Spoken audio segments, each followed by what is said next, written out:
പോലീസുകാരെ ആക്രമിക്കുന്ന ആളുകളെ ആരും വെറുതെ വിടില്ല. ഒരു സംശയവും കരുതി വേണ്ട. പോലീസ് സ്റ്റേഷൻ ആക്രമിക്കുക, പ്രതിയെ മോചിപ്പിക്കുക, പോലീസുകാരെ ആക്രമിക്കുക, ഇതൊന്നും ഇവിടെ അനുവദിക്കുന്ന പ്രശ്നമേ ഇല്ല. ആരാണെങ്കിലും ശക്തമായ നടപടി ഉണ്ടാവും. Kerala police housing and construction കോർപ്പറേഷൻ്റെ പ്രവർത്തനങ്ങളെ വിലയിരുത്താൻ വേണ്ടിയിട്ടാണ് ഇന്ന് ഞങ്ങൾ മീറ്റിംഗ് കൂടിയത്. DGP ആണ് ചെയർമാൻ, മിസ്റ്റർ ലക്ഷ്മണനാണ് ഇതിൻ്റെ MD. കഴിഞ്ഞ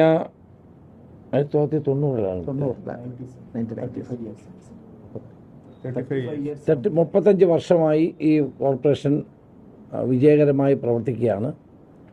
ഓരോ വർഷവും ഏതാണ്ട് 150 കോടി രൂപയുടെ വർക്കുകൾ ചെയ്യും. കഴിഞ്ഞ സാമ്പത്തിക വർഷം 1.5 കോടി രൂപ ലാഭത്തിലായിരുന്നു. ഇവർക്ക് ഗവൺമെൻറ്റിൽ നല്ല ഈ സ്റ്റാഫിനൊന്ന് ശമ്പളവും മറ്റു കാര്യങ്ങളോ കൊടുക്കുന്നത്. ഇതെല്ലാം കോർപ്പറേഷനാണ് വഹിക്കുന്നത്. ഇതിൻ്റെ എല്ലാ ചെലവുകളും കോർപ്പറേഷൻ തന്നെ. ഗവൺമെൻറ്റിൽ നിന്ന് ഒരു പൈസ പോലും അവർക്ക് കൊടുക്കാറില്ല. ജീവനക്കാരെല്ലാം അഡ്വോക്ക് ബേസിലുള്ളവരാണ്. റിട്ടയർ ചെയ്തവരെ പ്രൊഫഷണലായിട്ടുള്ള കഴിവുള്ള ആളുകളാണ് വർക്ക് ചെയ്യുന്നത്. അപ്പോൾ വളരെ എഫക്റ്റീവായൊരു പ്രവർത്തനം അവർ കാഴ്ചവെക്കുന്നുണ്ട്. ഇന്ന് ഞാൻ ആ പ്രവർത്തനങ്ങളൊന്ന് വിലയിരുത്തുകയായിരുന്നു. എങ്ങനെയാണ് ഇതിൻ്റെ പ്രവർത്തനം മുന്നോട്ട് പോകുന്നത്, എന്തെല്ലാം അവരുടെ പ്രയാസങ്ങൾ എന്തെല്ലാമാണ്, ബുദ്ധിമുട്ടുകൾ എന്തെല്ലാമാണ്, അതെല്ലാം ഞാൻ വളരെ ശ്രദ്ധാപൂർവം കേട്ടു. DGP ചെയ്യേണ്ട ചില കാര്യങ്ങളുണ്ട്, ഗവൺമെൻറ് ചെയ്യേണ്ട കാര്യങ്ങളുണ്ട്. ഞങ്ങളതെല്ലാം ചെയ്യാമെന്ന് അവരോട് സമ്മതിച്ചിട്ടുണ്ട്.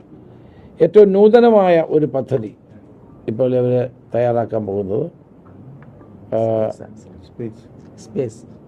നമ്മുടെ പോലീസ് സ്റ്റേഷനിൽ കെട്ടിക്കിടക്കുന്ന വാഹനങ്ങൾ, അതോടൊപ്പം തന്നെ ദീർഘകാലമായി കെട്ടിക്കിടക്കുന്ന പല വസ്തുക്കൾ, ഇതെല്ലാം പൊതുജനങ്ങൾക്കും പോലീസിൻ്റെ ദൈനംദിന പ്രവർത്തനത്തിനൊക്കെ വലിയ ബുദ്ധിമുട്ടുണ്ടാക്കുകയാണ്. ചില സ്ഥലങ്ങളിൽ ലോറികൾ പിടിച്ചിട്ട് ആ ലോറിയുടെ പുറത്ത് വലിയ മരങ്ങൾ കിളിച്ച് നിൽക്കുന്നു. അവിടെ പാമ്പ്, ഇഴജന്തുക്കളൊക്കെ വന്നിട്ട് വളരെ ബുദ്ധിമുട്ട്. ഇതൊക്കെ ഇങ്ങനെ കെട്ടിക്കിടക്കുകയാണ്, ഒരു ഡിസ്പോസലും ഉണ്ടാകുന്നില്ല. അപ്പോൾ ഞങ്ങളതിന് ഒരു പദ്ധതി റിക്ലൈം, റിന്യൂ, റിവൈവ് എന്ന പേരിൽ KPSC ഒരു പദ്ധതി തയ്യാറാക്കുകയാണ്. അപ്പോൾ കേന്ദ്ര പൊതുമേഖലാ സ്ഥാപനമായ CERO കേന്ദ്ര പൊതുമേഖലാ സ്ഥാപനം നവരത്ന കമ്പനിയാണ്. Mini Navratna minerals and metal trading കോർപ്പറേഷൻ്റെ നേതൃത്വത്തിലുള്ള ടെക് മഹേന്ദ്ര അവരുടെ ടെക്നിക്കൽ അസിസ്റ്റൻസോടുകൂടി കേന്ദ്ര ഗവൺമെൻറ്റിൻ്റെ നവരത്ന കമ്പനി, മിനി നവരത്ന കമ്പനിയായ സീറോ, അവരുമായിട്ട് KPSC സംസാരിക്കാൻ ഞാൻ പറഞ്ഞിട്ടുണ്ട്. അവരപ്പോൾ അതുമായിട്ട് ആലോചിച്ച്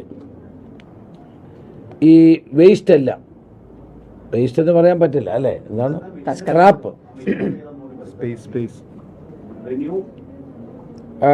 റിക്ലൈം, റിന്യൂ, റിവൈവ്, അത് നമ്മുടെയാണ്, നമ്മുടെ ടാഗ് ലൈനാണ്. സ്പേസ് എന്നാണ് KPSC ഇത് തയ്യാറാക്കിയിട്ടുള്ളത്. അത് scrap processing for area cleanup and enhancement space initiative. Space എന്നുള്ളതിൻ്റെ എൻ്റെ എല്ലാവരും ചെയ്യുന്ന പേര് scrap processing for area cleanup and enhancement. അത് KPSCയുടെ ഒരു പ്രൊജക്റ്റായിട്ട് അവർ അവതരിപ്പിക്കുകയാണ്. അതിന് മിനിരത്ന കമ്പനി, കേന്ദ്ര ഗവൺമെൻറ് മിനിരത്ന കമ്പനിയായ സീറോ എന്ന് പറയുന്ന കമ്പനിയുമായി ചേർന്നാണ് ഇത് ചെയ്യുന്നത്. അപ്പോൾ ഇത് എത്രയും പെട്ടെന്ന് ചെയ്യണം. അതിനാവശ്യമായ നിർദ്ദേശം DGP അത് താഴെയുള്ള ഉദ്യോഗസ്ഥന്മാർ, ഓരോ SP-മാർ താഴോട്ടുള്ള ഉദ്യോഗസ്ഥന്മാർക്ക് കൊടുക്കും. കാരണം ഇത് വലിയ ശല്യം, ബുദ്ധിമുട്ടുമാണ് ജനങ്ങൾക്കും. ഒന്നാം പോലീസ് സ്റ്റേഷൻ സ്ഥലമില്ല, ഈ സ്ക്രാപ്പെല്ലാം കൂടെ കൂടിക്കിടന്ന് ഭയങ്കരമായ ബുദ്ധിമുട്ടുണ്ടാക്കുക. അപ്പോൾ അങ്ങനെ ഒരു പദ്ധതിയെപ്പറ്റി ആലോചിക്കുന്നുണ്ട്. അത് ഇനിയും DGP ആണ് ചെയർമാൻ ഇതിൻ്റെ. അദ്ദേഹവും മറ്റു ഉദ്യോഗസ്ഥന്മാരെ ആലോചിച്ച് മറ്റ് നടപടികൾ കൈക്കൊള്ളുന്നതാണ്. അല്ല, അതെല്ലാം അവർ തയ്യാറാക്കുന്നു. അത് KPSCക്ക് തയ്യാറാക്കാമല്ലോ. DGP ആണല്ലോ ചെയർമാൻ. അവരത് ആലോചിച്ചാൽ ഇതൊരു ആശയം മുന്നോട്ട് വെച്ചപ്പോൾ അവരിങ്ങനൊരു സ്പേസ് എന്ന് പറയുന്ന ഒരു ഇനിഷ്യേറ്റീവ് മുന്നോട്ട് വച്ചിരിക്കുകയാണ്. എനിക്ക് തോന്നുന്നൊരു കേന്ദ്ര പൊതുമേഖലാ സ്ഥാപനത്തിൻ്റെ നിയന്ത്രണത്തിലും നേതൃത്വത്തിലും നടക്കുന്നതായിരിക്കും നല്ലത് എന്നുള്ളതാണ് എൻ്റെ അഭിപ്രായം. ഏതായാലും അതിന് മറ്റ് ഡീറ്റെയിൽസ് അവർ വർക്കൗട്ട് ചെയ്യും. നമുക്ക് ആവശ്യം പോലീസ് സ്റ്റേഷനുകളുടെ പ്രിമിസസ് ക്ലീൻ ചെയ്യുക, പോലീസ് സ്റ്റേഷനിൽ വരുന്ന ആളുകൾക്ക് സ്വൈര്യമായി പോലീസ് ഉദ്യോഗസ്ഥന്മാരെ കാണാനുള്ള അവസരം, സ്പേസ് ഇതെല്ലാം ഒരുക്കുക ഒക്കെയാണ്. അതുപോലെ തന്നെ ഇന്ന് ഞങ്ങളെല്ലാ വർക്കുകളും ഒന്ന് റിവ്യൂ ചെയ്തു. സമയബന്ധിതമായി വർക്കുകൾ പൂർത്തിയാക്കാനും അതോടൊപ്പം തന്നെ ക്വാളിറ്റി അഷ്വർ ചെയ്യാനും ഇവരുടെ വർക്കുകൾക്ക് നല്ല ക്വാളിറ്റി ഉണ്ട്. അത് എല്ലാവരും പറയുന്നൊരു കാര്യമാണ്. അത് ഉറപ്പുവരുത്താനുമുള്ള നടപടികൾ സ്വീകരിക്കണമെന്നാണ് ഞാൻ ആവശ്യപ്പെട്ടത്. അപ്പോൾ ആ പ്രവർത്തനങ്ങൾ മുന്നോട്ട് പോകും. കേന്ദ്ര ഗവൺമെൻറ് ചില പദ്ധതികളുടെ പണമുണ്ട്, കേരള ഗവൺമെൻറ്റിൻ്റെയും പണമുണ്ട്. കേരള ഗവൺമെൻറ് ബഡ്ജറ്റ് വിഹിതമാണ്. കേന്ദ്ര ഗവൺമെൻറ് വിവിധ മോഡേണൈസേഷൻ്റെ വിവിധ പ്രോജക്റ്റുകൾക്കാണ് കേന്ദ്ര ഗവൺമെൻറ് പണം കൊടുക്കുന്നത്. അതനുസരിച്ചുള്ള വർക്കുകൾ അവർ മുന്നോട്ട് കൊണ്ടുപോകും. ഇതാണ്. പിന്നെ ഞങ്ങളുടെ ഇപ്പം പോലീസിൻ്റെ വർക്ക് മാത്രമല്ല, ഫോറസ്റ്റ്, ഇറിഗേഷൻ, മറ്റ് ഡിപ്പാർട്ട്മെൻറ്റുകളുടെ വർക്കുകളൊക്കെ ചെയ്യുന്നുണ്ട്. ഹെൽത്ത്, LSGD ഇല്ലേ, ആനുവൽ ഹസ്ബൻഡറി, വിവിധ ഡിപ്പാർട്ട്മെൻറ്റുകളുടെ വർക്കും എഫക്റ്റീവായി ചെയ്യുന്നുണ്ട്. എഡ്യൂക്കേഷൻ, യൂണിവേഴ്സിറ്റീസ്, അതെ. അതുപോലെ പോലീസിലെ തന്നെ ഫയർഫോഴ്സ്, പ്രിസൺ, വിജിലൻസ്, അതുകൂടൊക്കെ ഇനി ഇതുവഴി ചെയ്യാനായിട്ട് നമ്മൾ ആവശ്യപ്പെടുക. കാരണം അപ്പോൾ ഒരു ഉത്തരവാദിത്വം വരുമല്ലോ. അപ്പോൾ അങ്ങനെയാവുമ്പോൾ കൂടുതൽ വർക്ക് അവർക്ക് ചെയ്ത് പൂർത്തിയാക്കാൻ കഴിയും.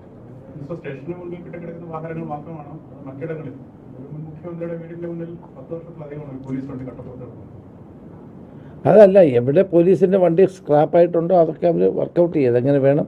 പോലീസിൻ്റെ സ്റ്റേഷനിലല്ലാതെ ഇപ്പോൾ PHQയിലുണ്ടാവും, ജില്ലകളിലെ പോലീസ് കാര്യാലയത്തിലുണ്ടാകും അല്ലേ. അപ്പോൾ അതെല്ലാം നോക്കി അത് കണക്കെടുക്കുമല്ലോ അവർ. ഇതെല്ലാം സ്റ്റേഷനിൽ ആവശ്യമില്ലാതെ കെട്ടിക്കിടക്കുന്നത്, ഓടിക്കാൻ ഒരു മാർഗമില്ലാത്തത്, സ്ക്രാപ്പായി കിടക്കുന്നത്, അതെല്ലാം ആ ഇനിഷ്യേറ്റീവിൻ്റെ ഭാഗമായിട്ട് അവർ ചെയ്യും. അല്ല, അത്തരമുള്ളത് മാറ്റിയിടും, അത് വേറെ സ്ഥലത്തേക്ക് മാറ്റും. പോലീസ് സ്റ്റേഷനിൽ ഇത് അത് ഉണ്ടാവില്ല. അതിനുള്ള പൊതു സ്ഥലങ്ങളുണ്ടാവില്ല. കേസ് കിടക്കുന്ന കേസ് അത് ഇനിഷ്യേറ്റീവ് തീർക്കാൻ നോക്കും. അങ്ങനെയൊക്കെയുള്ളൊരു ഒരു പ്രോഗ്രാമാണിത്. It's an initiative from the Kerala police housing construction corporation to clean up the police stations, premises of the police stations. അത് കുറേ കാലമായിട്ട് എല്ലാവരും പറയുന്നത്, ആര് കണ്ടാലും എന്നോട് പറയുന്നത് ഇതാണ്. ഈ പോലീസ് സ്റ്റേഷനിൽ കിളിച്ച് നിൽക്കുന്ന, സ്റ്റേഷനിലെ വണ്ടിയിൽ കിളിച്ച് നിൽക്കുന്നു, ആല് കിളിച്ച് നിൽക്കുന്നു, ഇതൊക്കെ ഒന്ന് മാറ്റിക്കൂടെ എന്നൊക്കെ എല്ലാവരും ചോദിക്കും. അത് പെട്ടെന്ന് ചെയ്യും, പെട്ടെന്ന് അതൊക്കെ വർക്കൗട്ട് ചെയ്യും. ഇല്ല, അതൊക്കെ പെട്ടെന്ന് അത് ഞാനല്ലോ, അവർ വർക്കൗട്ട് ചെയ്യുമല്ലോ. അതെ, കിടപ്പുണ്ട്. ശരിയാണ്. അതിനകത്തൊക്കെ ഈ ആല് കിളിച്ച് നിൽക്കുന്നുണ്ട്. ഇല്ല, ആദ്യം അവർ ചെയ്യുന്നത് ഇതിന് കണക്കെടുപ്പ് നടത്തും. ആദ്യം പോലീസ് ഹൗസിംഗ് കൺസ്ട്രക്ഷൻ കോർപ്പറേഷൻ തന്നെ ഇല്ലേ, ചീഫ് എഞ്ചിനീയറാണ്, അവർ കണക്കെടുപ്പ് നടത്തിയിട്ട് DGP, ഇതിന് കമ്മിറ്റി ഉണ്ടല്ലോ, ഇവർക്കൊരു കമ്മിറ്റിയുണ്ട്, ചെയർമാൻ DGP ആയിട്ട്, അവർ വർക്കൗട്ട് ചെയ്യും. ഗവൺമെൻറ് തന്നെ ഏജൻസി തന്നെ ഇത് പരിവാഹൻ സൈറ്റിൽ കൂടെ ഈ പർട്ടിക്കുലർ വാഹനത്തിന് ഇത് ക്ലോസ് ചെയ്യും. ഇത് ഗവൺമെൻറ് അപ്രൂവ്ഡ് ആണ്. ഇതിനകത്ത് വേറെ സുതാര്യമായിട്ടുള്ളൊരു സ്കീമാണ്. ഓൾറെഡി ഇത് നമ്മുടെ ഇവിടെ പല ഇൻസ്റ്റിറ്റ്യൂഷൻസിലും കിടക്കുന്ന വാഹനങ്ങൾ ചെയ്യുന്നുണ്ട്. അപ്പോൾ അതിന് ചെയ്യാൻ പറ്റും. അല്ല, അതല്ലേ അവർ വർക്കൗട്ട് ചെയ്യട്ടെ.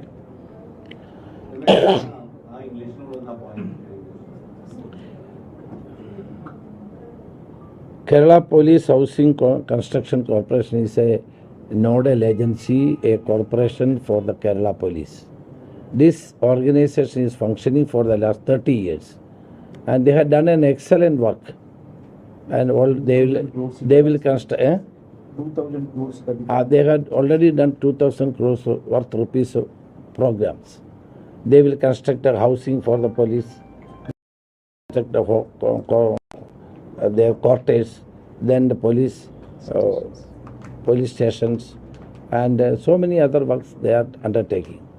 Today they are going to initiate a new program to clean the premises of the police station.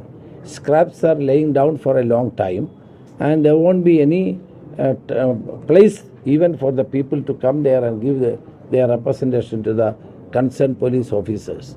So in order to clean up the premises, with the help of a central government mini Navaratna company called Zero, MMTC and Mahendra Tech. Yes. They are all associated with that company, and that mini Navaratna, and KPSCC will have a coordination with them, and try to clean up all the premises of the police stations. It's a new initiative. അതൊക്കെ ഇന്നലെ പറഞ്ഞതാണ്. എല്ലാ ദിവസവും ഇത് ചോദിച്ചാൽ വേറെ മിനിസ്റ്ററെ, ഈ ആലപ്പുഴയുടെ ഗൺമാന്മാരുടെ കേസിൽ SIT റിപ്പോർട്ട് കൊടുത്തിട്ടുണ്ട്. അന്ന് പറഞ്ഞിട്ടുണ്ടായിരുന്ന റിപ്പോർട്ട് കിട്ടിയ അന്ന് മറുപടി തരാമെന്ന്. ആ റിപ്പോർട്ട് SIT DGPക്ക് കൊടുത്തിട്ടുണ്ട്. അദ്ദേഹം അത് പഠിച്ചിട്ട് അല്ല എനിക്ക് തരുന്നത്, ഹോം മിനിസ്റ്റർക്ക് തരുന്നത്. എനിക്കിതുവരെ കിട്ടിയിട്ടില്ല, അദ്ദേഹത്തിന് ലഭിച്ചിട്ടുണ്ട്. അദ്ദേഹം അത് പഠിച്ച് പ്രോസസ്സ് ചെയ്ത ശേഷം ഗവൺമെൻറ് സമർപ്പിക്കും.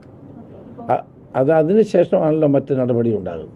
അതിൽ ADGP ആയിട്ടുള്ള MR അജിത് കുമാറിനെതിരെ മൊഴി ഉണ്ടെന്നുള്ള വിവരങ്ങൾ പുറത്ത് റിപ്പോർട്ട് കിട്ടാതെ എങ്ങനെയാണ് എന്താ അതിനകത്തുള്ളത് എന്താണെന്ന് എനിക്കറിയാൻ പറ്റും.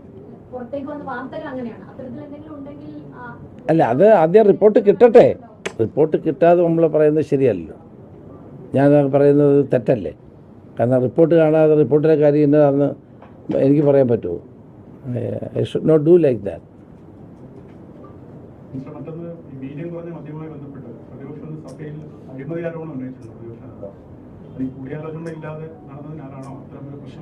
അല്ല, അതിനുള്ള മറുപടി മുഖ്യമന്ത്രി മറുപടി പ്രസംഗത്തിൽ പറയുമല്ലോ. പിന്നെ അടിയന്തര പ്രമേയത്തിനകത്ത് ആരോപണം ഉന്നയിക്കാൻ ഇന്ന് വരെ ആർക്കും കഴിയാം. റൂൾസ് ഓഫ് പ്രൊസീജിയർ അനുസരിച്ച് 10 വർഷം മുഖ്യമന്ത്രിയായിരുന്ന ആളല്ലേ ബഹുമാനായ പ്രതിപക്ഷ നേതാവ്. ഒരിക്കലും റൂൾ 50ക്കകത്ത് അഴിമതി ആരോപണം ഉന്നയിക്കാൻ പറ്റില്ല. ഞാൻ തന്നെ സഭയിൽ എന്ന് പറഞ്ഞു. അങ്ങനെ ഒന്നത്. 2, റൂൾ 50കകത്ത് ഏതെല്ലാം അനുവദിക്കണം അനുവദിക്കേണ്ടെന്ന് തീരുമാനിക്കേണ്ട സ്പീക്കറാണ്. അപ്പോൾ സ്പീക്കറുടെ അനുമതിയില്ലാതെ അദ്ദേഹം ഇത് ഉന്നയിച്ചത് തന്നെ ശരിയായില്ല.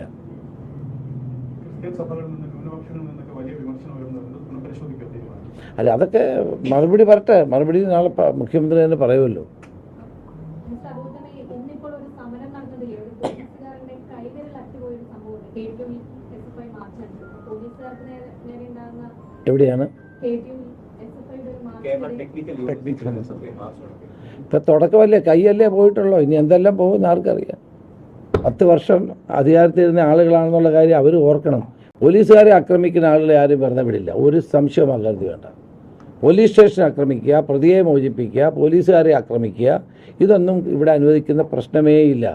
ആരാണെങ്കിലും ശക്തമായ നടപടി ഉണ്ടാവും. സമരം ചെയ്യുന്നതിന് ഞങ്ങളാരും എതിരല്ല. ജനാധിപത്യ രാജ്യത്ത്, പാർലമെൻ്ററി ജനാധിപത്യമുള്ള രാജ്യത്ത് സമരം ചെയ്യാനും അവരുടെ അവകാശങ്ങൾ ഉയർത്താനും ആരും എതിരല്ല. പക്ഷേ നിയമപാലകരായി പോലീസുകാരെ കയറി ആക്രമിക്കുക, അവരെ അടിക്കുക, വിരൽ തകർക്കുക, അവരെ ബോംബെറിയുക, ഇതൊന്നും ഞങ്ങൾ അനുവദിക്കുന്ന പ്രശ്നമില്ല. അക്കാര്യത്തിൽ വളരെ ശക്തമായ നടപടി ഉണ്ടാകും. അത് കിട്ടുമ്പോൾ ഞാൻ അസംബ്ലി പറയുമെന്നല്ലേ പറഞ്ഞിട്ടുണ്ട്.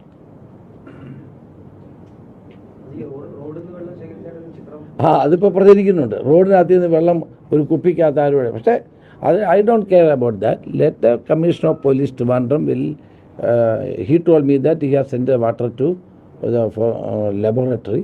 Let the report come. അപ്പോൾ അതിനകത്തെല്ലാം വരുമല്ലോ. കുറേ നാളുകളായിട്ട് ഈ വെള്ളം ചീറ്റുന്നില്ലായിരുന്നല്ലോ. കാരണം ഇത് തെരഞ്ഞെടുപ്പും മറ്റൊക്കെ ആയതുകൊണ്ട്, സമരമൊന്നും ഇല്ലാത്തതുകൊണ്ട് ഈ വാട്ടർ എന്താണെന്ന് പറയുക, വാട്ടർ ക്യാനനെ വെറുതെ കിടക്കുകയായിരുന്നു. അപ്പോൾ തുരുമ്പിച്ചതാകാം. ഞങ്ങൾ സമരം ചെയ്തപ്പം അതിനോട് പലരും പറഞ്ഞു ആമയിഴഞ്ചാൻ തോട്ടിലെ വെള്ളമാണ് ഞങ്ങളെ അടിക്കുന്നതെന്ന്. ഇപ്പം ഏതായാലും അങ്ങനെ പറഞ്ഞില്ലല്ലോ ആരും. പക്ഷേ പോലീസ് അങ്ങനെയൊന്നും ചെയ്യാറില്ല. അതൊക്കെ ആളുകൾ വെറുതെ പറയുന്നതാണ്. വാട്ടർ അതോറിറ്റിയിലെ വെള്ളമാണ്, കേരള വാട്ടർ അതോറിറ്റിയിൽ നിന്ന് ലഭിക്കുന്ന. പിണറായി വിജയൻ മുഖ്യമന്ത്രി ആയിരുന്നപ്പോഴും ഇപ്പോഴും അതേ വെള്ളം തന്നെയാണ് പലപ്പോഴും വെള്ളം ചീറ്റുന്നത്.